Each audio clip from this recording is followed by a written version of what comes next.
The first 3 months of 2022 have been spectacular for games. We've not only been treated to one of the best role-playing games in the form of Elden Ring, but Cyberpunk 2077 has finally been patched. So much has been happening in the industry that it's next to impossible to keep up. So, which gaming headlines should you be aware of? And what do these say about the future? For all this and more, stay tuned. First things first, let's take a look at the gamer who just made Elden Ring history. For those of you who don't know, Elden Ring is the latest fantasy RPG from FromSoftware, the infamous developer behind titles like Dark Souls and Bloodborne. Like the majority of the Soulsborne franchise, Elden Ring is set to be one of the most difficult games of the year. But unlike the other FromSoftware games players can choose from, Elden Ring is the first Soulsborne title to dip its toes into the open-world genre. Celebrated for causing gamers to explore rather than focus on a linear path, Elden Ring quickly became the most anticipated game of the year, even overshadowing the PlayStation 5 exclusive Horizon Forbidden West. Not exactly surprising considering how both Hidetaka Miyazaki and George R.R. Martin were involved in the sculpting of the story. But we're not here to praise the sun, as Souls players would say. We're here to celebrate a speedrunner by the name of Niko Bellic, who's done the impossible. While making use of some of the game's best glitches, Bellic was able to beat Elden Ring in just 2.5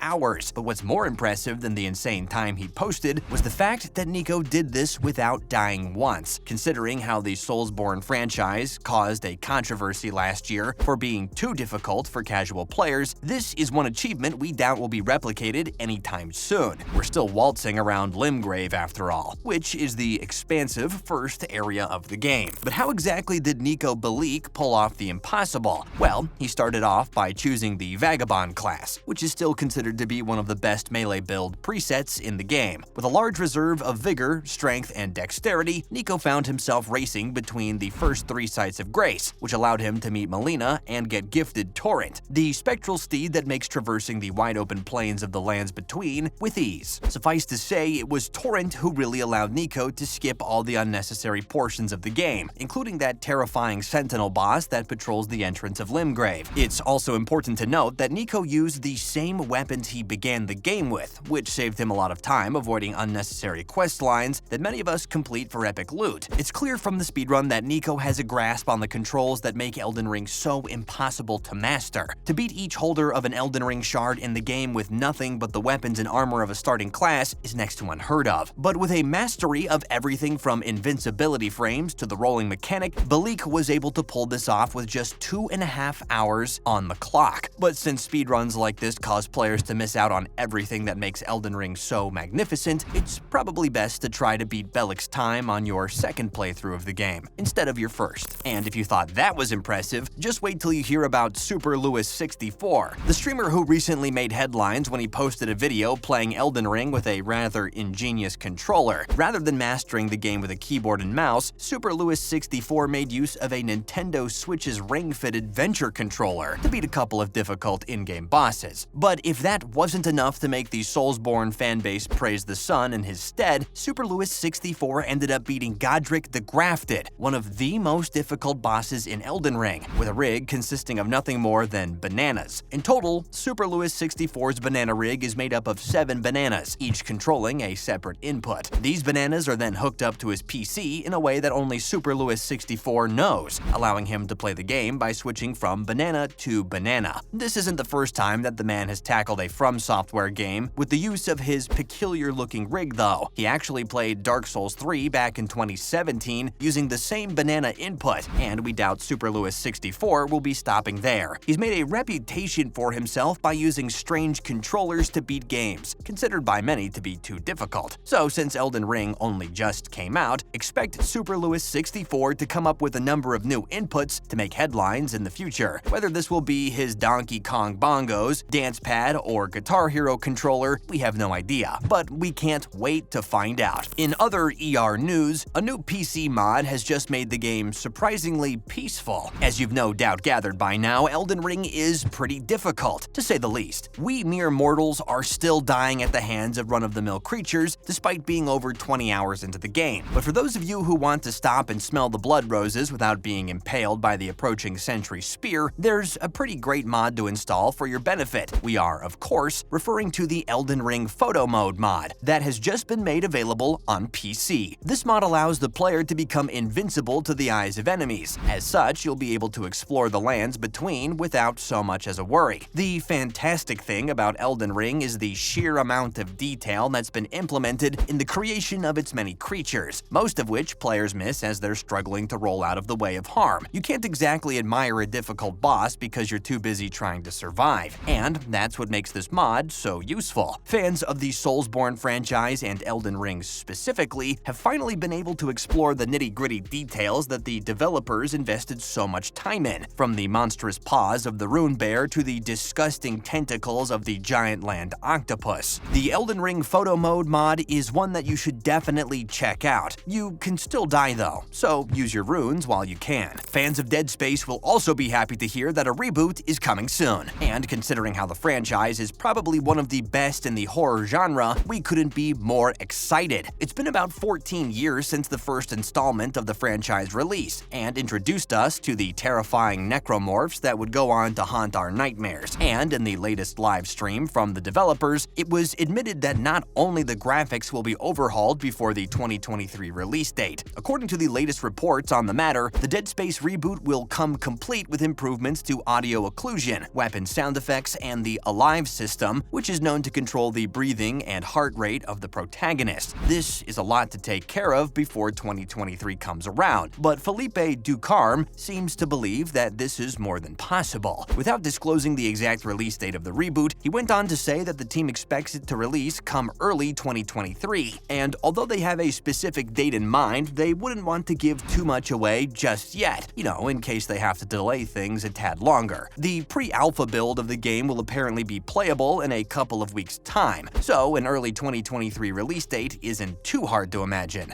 There's a lot to look forward to in the next year, and although this is nothing more than a reboot, we must admit that Dead Space is pretty high up on our lists. And last but not least, let's talk about the departure of Ben Lee from Hearthstone. In this week's episode of the Coin Concede podcast, Hearthstone game director Ben Lee finally announced that he would be leaving the Hearthstone team to work on a secret Blizzard project that has yet to be announced. This is horrible news for Hearthstone players who have come to appreciate Lee for his fantastical contributions to their favorite online card game, but the news was somewhat bittersweet, with Lee also announcing a number of additions that were coming to Hearthstone in the future. Probably one of the most exciting additions will be in the form of new cards that are close to being implemented into the game. There are even a number of new card types the team is currently testing that are sure to put a spin on the meta in 2022. Unfortunately for us, these were the only details released, so we'll have to wait and see more in the future. And there you have it, some of the biggest gaming headlines of the year so far. What do you think of the incredible Elden Ring antics of Niko and Super Lewis 64 though? And what are your expectations for the Dead Space reboot? Be sure to let us know in the comment section down below, and we'll see you next time.